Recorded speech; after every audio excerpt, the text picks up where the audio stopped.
மத்தேயு அதிகாரம் 2. ஏரோது ராஜாவின் நாட்களில் யூதேயாவில் உள்ள பெத்லகேமிலே இயேசு பிறந்த பொழுது கிழக்கிலிருந்து சாஸ்திரிகள் எருசலேமுக்கு வந்து, யூதருக்கு ராஜாவாக பிறந்திருக்கிறவர் இங்கே, கிழக்கிலே அவருடைய நட்சத்திரத்தைக் கண்டு அவரை பணிந்து கொள்ள வந்தோம் என்றார்கள். ஏரோது ராஜா அதை கேட்டபொழுது அவனும் அவனோடு கூட எருசலேம் நகரத்தார் அனைவரும் கலங்கினார்கள். அவன் பிரதான ஆசாரியர் ஜனத்தின் வேதபாரகர் எல்லாரையும் கூடிவரச் செய்து, கிறிஸ்துவானவர் எங்கே பிறப்பார் என்று அவர்களிடத்தில் விசாரித்தான். அதற்கு அவர்கள், யூதேயாவில் பெத்லகேமிலே பிறப்பார். அது ஏனென்றால், யூதேயா தேசத்தில் உள்ள பெத்லகேமே, யூதாவின் பிரபுக்களில் நீ சிறியதல்ல. என் ஜனமாகிய இஸ்ரவேலை ஆளும் பிரபு உன்னிடத்திலிருந்து புறப்படுவார் என்று தீர்க்கதரிசியினால் எழுதப்பட்டிருக்கிறது என்றார்கள். அப்பொழுது ஏரோது சாஸ்திரிகளை இரகசியமாய் அழைத்து, நட்சத்திரம் காணப்பட்ட காலத்தை குறித்து அவர்களிடத்தில் திட்டமாய் விசாரித்து, நீங்கள் போய் பிள்ளையை குறித்து திட்டமாய் விசாரியுங்கள்.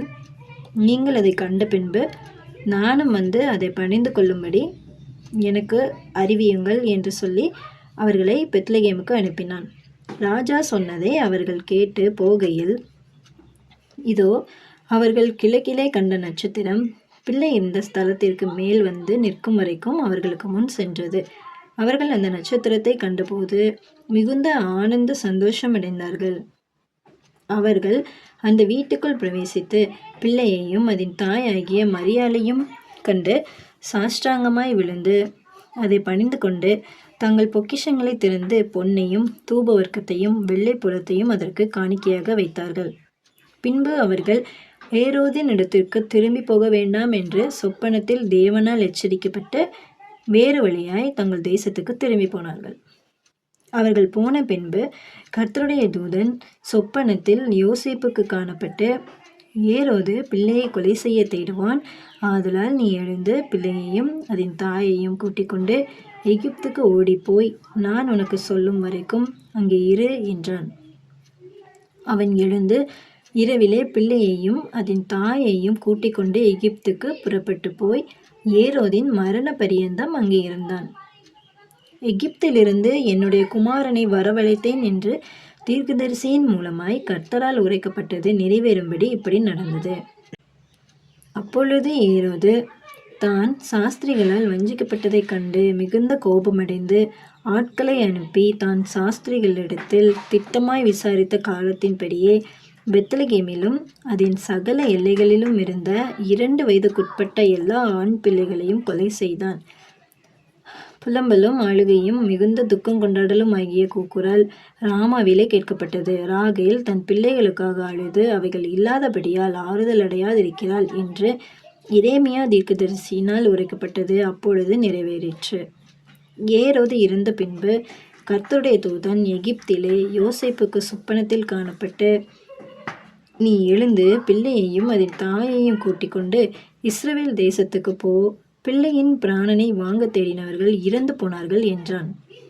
அவன் எழுந்து பிள்ளையையும் அதன் தாயையும் கூட்டிக் கொண்டு இஸ்ரவேல் தேசத்துக்கு வந்தான். ஆகிலும் அர்க்கலாயு தன் தகப்பனாகிய ஏரோதின் பட்டத்துக்கு வந்து யூதேயாவில் அரசாளுகிறான் என்று கேள்விப்பட்டு அங்கே போக பயந்தான். அப்பொழுது அவன் சொப்பனத்தில் தேவனால் எச்சரிக்கப்பட்டு கலிலேயா நாட்டின் புறங்களில் விலகிப்போய் நாசரேத்து என்னும் ஊரிலே வந்து வாசம் பண்ணினான். நசரேயன் எண்ணப்படுவார் என்று தீர்க்கதரிசிகளால் உரைக்கப்பட்டது நிறைவேறும்படி இப்படி நடந்தது.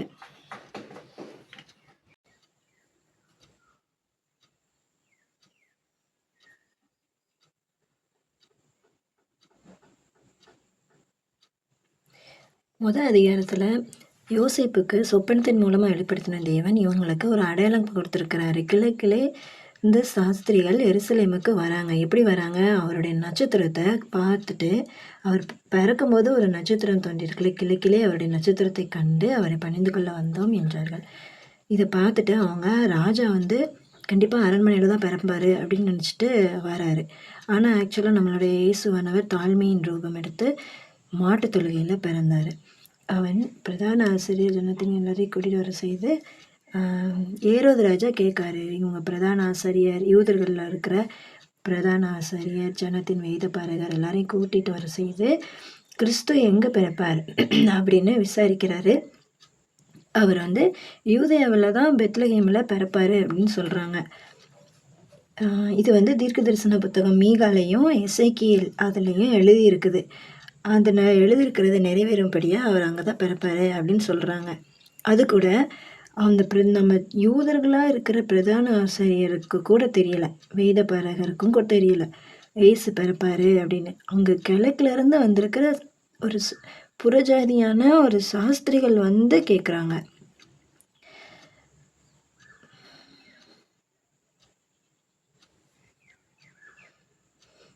அந்த அவருடைய பிறப்பு கூட ஏரோது ராஜாவுக்கும் எருசலேம் நகரத்தாருக்கும் சந்தோஷத்தை கொடுக்கவே இல்லை. அவங்க எல்லாரும் கலங்குறாங்க இல்லையா? ஆனால் தேவனுடைய பிறப்பு, இயேசுவானவருடைய பிறப்பு நமக்கு மிகுந்த சந்தோஷத்தை கொடுத்துருக்கு.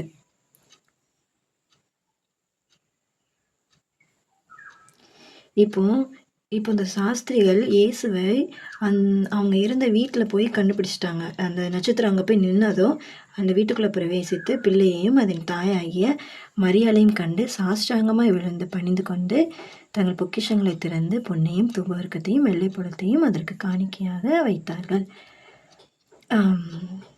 அவங்களுக்கு இயேசு கிறிஸ்துவை வணங்கிட்டு அவங்களுக்கு பொண்ணு, தூபம், வெள்ளைப்பழத்தெல்லாம் கொடுக்காங்க. இது ஆக்சுவலாக ஒரு 3 சாஸ்திரிகள் தான் வந்தாங்க அப்படின்னு நம்மளோட கிறிஸ்மஸ் ட்ராமாலெல்லாம் போடுவோம் இல்லையா? ஆனால் அப்படி கிடையாது.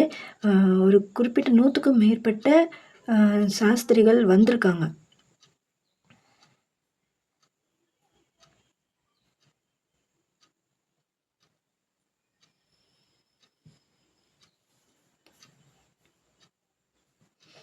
அதுக்கப்புறம் அவங்க சொப்பனத்தில் ஏறாவது கிட்ட மறுபடி போகாதீங்க அப்படின்னு எச்சரிக்கப்பட்டு வேறு வழியாக அவங்க தேசத்துக்கு திரும்பி போயிட்டாங்க.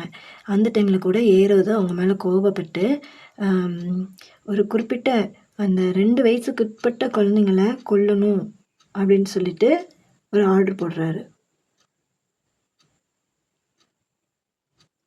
அதுக்கு முன்னாடியே யோசேப்புக்கிட்டேயும் சொப்பனத்தில் தோன்றி சொல்லிட்டாரு, ஏரோது பிள்ளையை கொலை செய்ய தேடுவான், நீ எழுந்து பிள்ளையும் தாயையும் கூட்டி கொண்டு எகிப்துக்கு ஓடி போய் அப்படின்றாரு.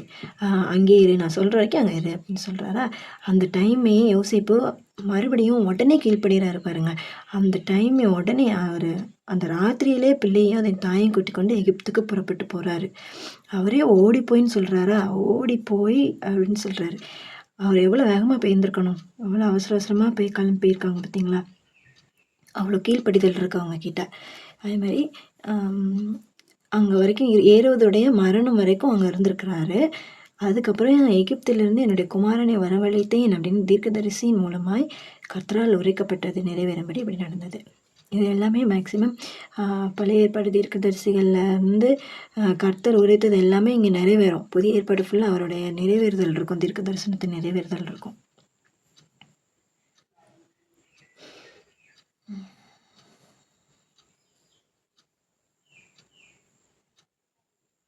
அதுக்கப்புறம் இங்கே வந்து நீ அவர் மறுபடியும் எகிப்தில் ஏரோது இறந்ததுக்கப்புறம் எகிப்தில் யோசேப்புக்கு சொப்பனத்தில் தோன்றாரு. எகிப்தில் கூட யோசேப்பு நல்லவராக தான் இருந்திருக்கார். அங்கே அதாவது ஒரு எகிப்துன்றது ஒரு புறஜாதியான நாடு இல்லையா? யூதர்களை விட்டு அங்கே தன்னுடைய சொந்த தேசத்தை விட்டு வெளியே இருந்தாலும் கூட யோசேப்பும் அவங்க குடும்பமும் தேவனுடைய பிள்ளைங்களாகவே வளர்ந்துருக்காங்க. அதான் அங்கே கூட யோசேப்புக்கு சொப்பனத்தில் காணப்பட்டு கர்த்தருடைய தூதன் காணப்பட்டு நீ எழுந்து பிள்ளையையும் தாயையும் மறுபடியும் கூட்டிகிட்டு போ, இஸ்ரேலுக்கு மறுபடியும் போங்க அப்படின்னு சொல்கிறாங்க. அப்படி போங்கன்னு சொல்லும்போது அவர் அந்த டைமில் எழுந்து பிள்ளையையும் தாயையும் கூட்டிக் கொண்டு இஸ்ரேலுக்கு திரும்பி வராங்க.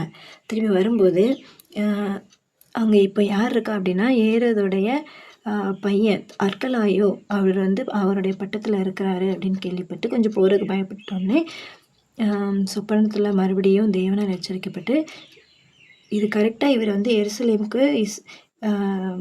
ஜெருசலேமுக்கு வந்திருப்பார். அந்த டைமில் ஜெருசலேமுக்கு வர டைமில் எங்கே வர நசரேயன் எண்ணப்படுவார் அப்படின்ற தீர்க்க தரிசனம் நிறைவேறுவதற்காக கல்லேயா நாட்டின் புறங்களில் விலகி போய் நாசரேத் அப்படின்ற ஊரில் வாசம் பண்ணுறாங்க. தீர்க்கது பார்த்தீங்களா? நசரேயன் என்னப்படுவார் என்று தீர்க்கதரிசிகளால் உரைக்கப்பட்டது நிறைவேறும்படி இப்படி நடந்தது. இதில் வந்து ஆம், நம்மளும் நம்மளுடைய நம்மளும் தேவனுடைய சத்தத்தை கேட்போம். கண்டிப்பாக வசனம் பேசும். தேவனுடைய வார்த்தை தான் ஜீவன் உள்ளது. இதில் வந்து அவருடைய அவருடைய வசனங்கள், இந்த ஒவ்வொரு வசனத்துலேயும் ஜீவன் இருக்குதா, இது எல்லாமே நம்ம கூட பேசும். நம்ம பேசும்போது நம்ம அசட்டை பண்ணாமல், ஏசப்பா நம்ம கூட பேசுகிறாங்க, அவருடைய பேசுகிறது வந்து நமக்கு இந்த வசனத்தை ஒத்தே தான் இருக்கும். இந்த வேதாகமத்தை வேர்ட் ஆஃப் காடை ஒத்தே தான் வரும். இதை தாண்டி நம்ம கூட வேறு வெளியே சாதாரண புக்கிலலாம் பேசுகிறது இல்லை. இதிலேருந்து அவர் பேசுகிறது வந்து தேவனுடைய வார்த்தை தான் அப்படின்னு நம்ம கன்ஃபார்ம் பண்ணிவிட்டு, அவருடைய சத்தம் நமக்கு கேட்கும்போது நம்மளும் கண்டிப்பாக முழுவதுமாக சரண்டர் பண்ணி நம்ம கீழ்ப்படியணும். கீழ்ப்படிந்து நம்ம அவருடைய ஆசீர்வாதத்தை பெற்றுக்கொள்வோம். கர்த்தருக்கு சித்தமானால் மீண்டும் சந்திப்போம். நன்றி. God bless you.